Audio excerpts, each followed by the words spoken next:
बिस्मिल्लाहिर्रहमानिर्रहीम अस्सलाम वालेकुम।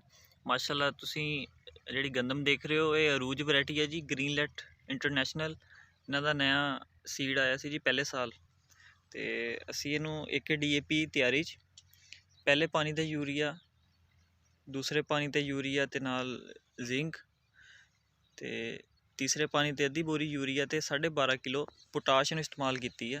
ਤੁਸੀਂ ਮਾਸ਼ਾਅੱਲਾ ਦੇਖ ਲਓ ਇਹਦਾ ਇਹ ਜਿਹੜਾ ਫਲੈਗ ਲੀਫ ਆ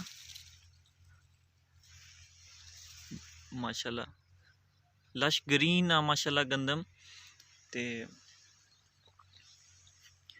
दोस्तों दसना चाहते हैं कि इस स्टेज ते लोग कुंगी दा रस्ट का स्प्रे करते हैं जी। एहतियाती स्प्रे नहीं करना चाहिए है।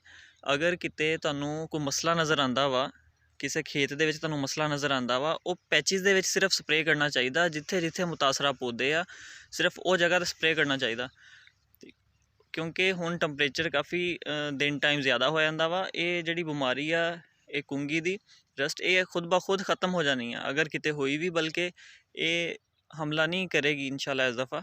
मौसम ठीक आ, नॉर्मल आ, टैंपरेचर ठीक आ मौसम का ना। तो बस दोस्तों नूं यही आगाही देनी सी कि इस स्टेज ते तुहानूं एहतियाती स्प्रे नहीं करना चाहिए। बहुत शुक्रिया।